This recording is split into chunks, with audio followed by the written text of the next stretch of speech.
The institution of slavery is not inherently evil. I know.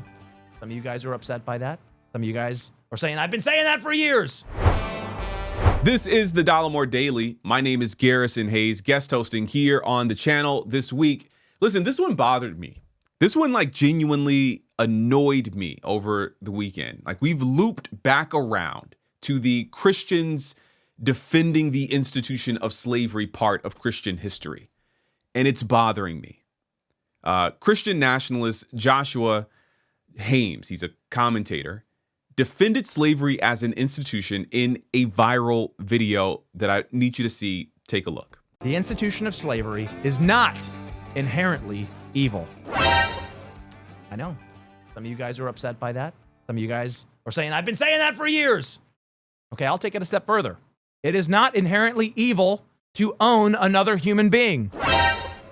I know, just wait. Some of you guys are really upset, but let's talk through this because it is very important that every Christian affirm what I just said. And not only should they affirm it, every Christian in today's society should be able to defend what I just said, okay? Every Christian should be able to defend it. Big evangelicalism has been getting this wrong for years, basically since the advent of Big Eva. They haven't had a good answer for the slavery issue. All right, Christians in America have been led astray on this topic. They've been led to believe things that the Bible doesn't teach. And when we go beyond the Bible, there are dire consequences. Now this is obviously racist, and I'm going to tell you why it's racist, but I'm also going to engage with this in good faith, easier said than done. I want to tell you what his argument is, and then I'll explain to you why his position is not only wrong, it is also obviously racist. Now, this clip is a part of a larger video that obviously we're not going to take the time to comb through this entire video. He actually summarized his position in his own words in a post on X that I'm going to show you right now. Joshua Haymes, in defending his position that slavery is not inherently evil or wrong, he wrote this as a defense of his position. He says, it is not inherently sinful for one image bearer to own another. Insane. Slavery as an institution, he says, is not inherently evil. Insane. That being said, man stealing is inherently sinful and clearly condemned of the law of God. Thus, any form of slavery that includes man stealing is evil. Why is this important, he asks. We've been asking the same thing, but here we are.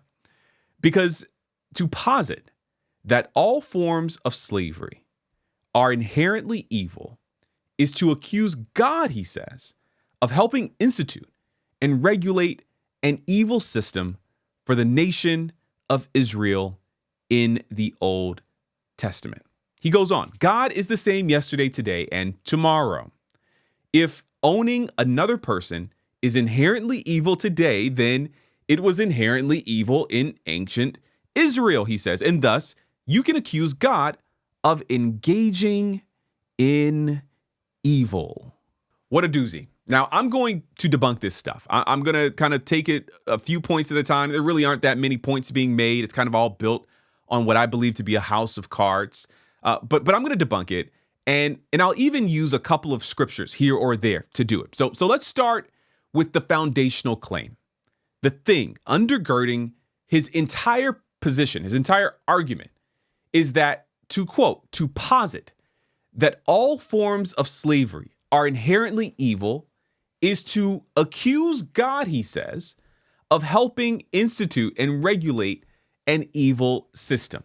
The foundational assumption that he is making here is that God endorsed the actions of biblical Israel. That if Israel did it, God endorsed it. Brother, have you ever read the Bible? The Bible is like 90% God sending messengers to tell his followers that they are messing up, that they aren't carrying out his will. The last third of the Old Testament, he mentions the Old Covenant. The last third of the Old Covenant, of the Old Testament, is just diss track after diss track from the prophets, just writing songs, writing entire volumes about how God's people are doing stuff that God didn't like. I need you to read the book. I need you to read Jeremiah. I need you to read Lamentations. I need you to read Micah, an incredibly popular text in Micah chapter 6, verse 8. Let's do the King James Version for your benefit. He hath shown thee, O man, what is good. And what doth the Lord require of thee but to do justly and to love mercy and to walk humbly with your God. If you were to go back and read that text, what Micah is saying is that despite all the sacrifices and despite all of the burnt offerings and all the symbolic and performative gestures that the people of God in the Bible were trying to carry out to appease God, we're going to do these symbols and we'll sing songs and we'll make sacrifices. Micah saying, no. God's already shown you what he wants from you. And it is for you to do justly, to stop carrying out injustice against marginalized people. If you were to go back and read the prophets of the Old Testament, ironically, God is constantly railing against the children of Israel for its treatment of marginalized people. Read the book. This is actually how I know most Christians don't read the Bible. They may read texts. They may read a devotion here or there. They may even read texts or devotions regularly. They may listen to a lot of sermons. But there is an embarrassingly thin, weak, elementary understanding of the scripture as a whole. It's a story about people in process, moving from one primitive idea to the next and trying to be ushered, discipled, as we might say, into a fuller, more compassionate ethic that culminates in so many ways with the life, death, and resurrection of Jesus. I'm trying to talk to Christians in the terms that they understand. So, you know what I mean? I'm trying to kind of cut through with the language that they claim to believe in. Yeah. That's the story of Scripture, a story of people in progress. And God's commitment, this needs to be said, God's commitment to those people in process has nothing to do with an endorsement. It has everything to do with his covenant commitment to them. That's the point. The point is not an endorsement. The point is that they were doing things that he completely despised and said so often, and yet he remained committed to them.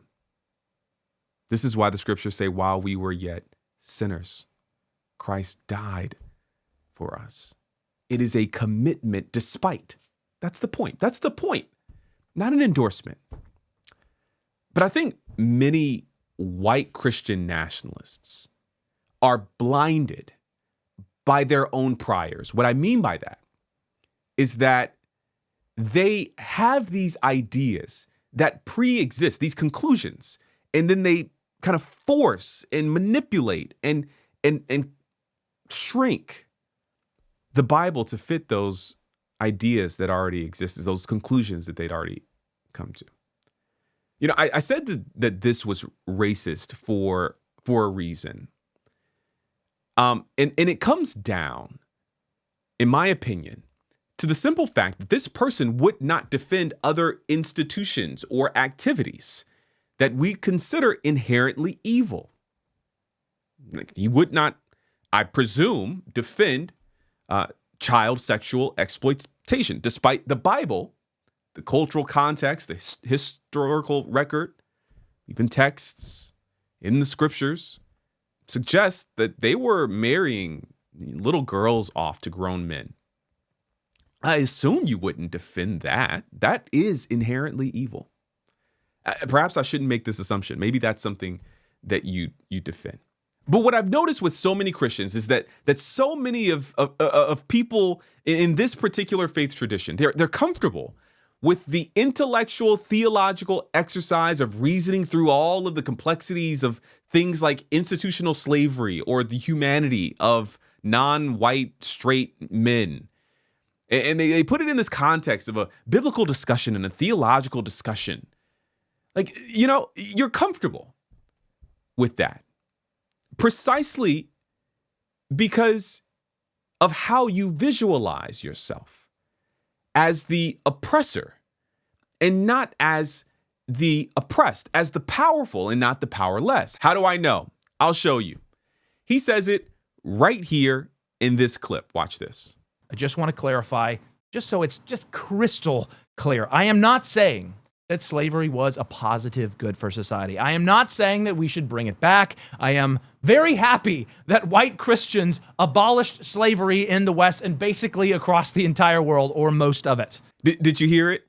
Did you hear him visualize the parties involved in this story as whites in the position of power to abolish slavery? White Christians in the position to abolish slavery?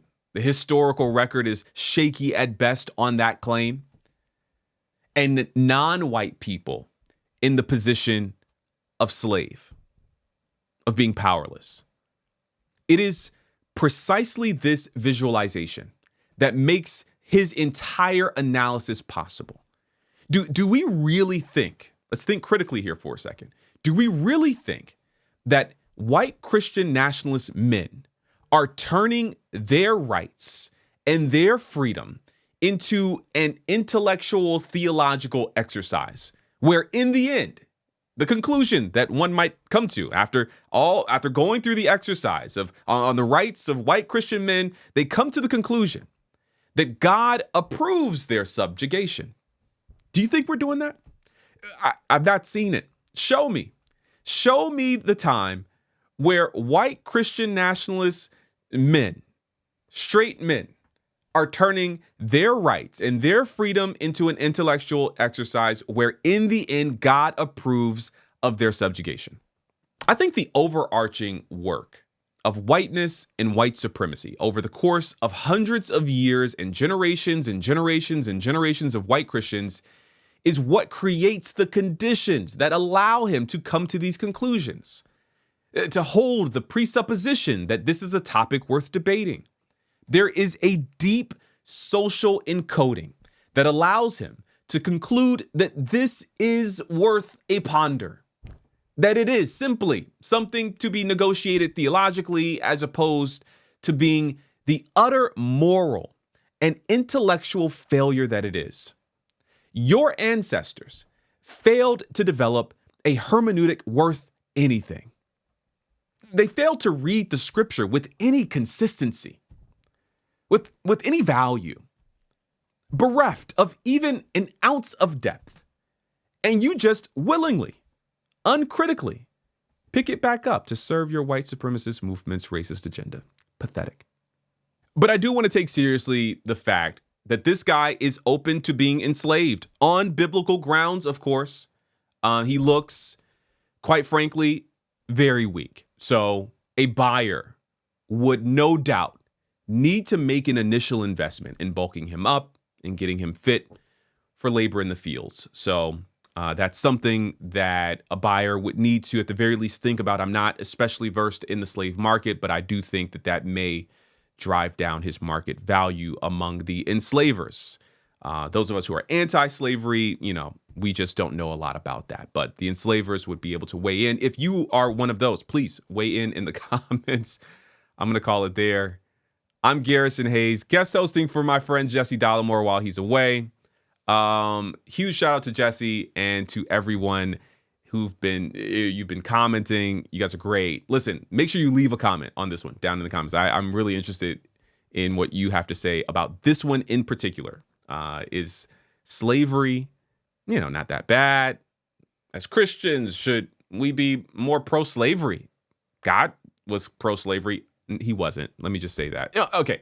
Like the video. If you aren't subscribed, be sure to subscribe to this channel. Go ahead, just click it. Boom. And then right over there, click it. Boom. Like. I'd love for you to come over and check out my channel. There's a link to my channel below. I'm really excited for you guys to come over and see the work that I've been doing. It's been really, really great hanging out with you. That's it for this one. Follow Jesse on all platforms at Dollemore. You can find a link to all the different platforms I'm on. I'm on Instagram and TikTok and all the other ones. You can find a link to that on my channel. So click the link to my channel, give me a subscription, like this video. That's it for this. I'll see you in the next one. Peace.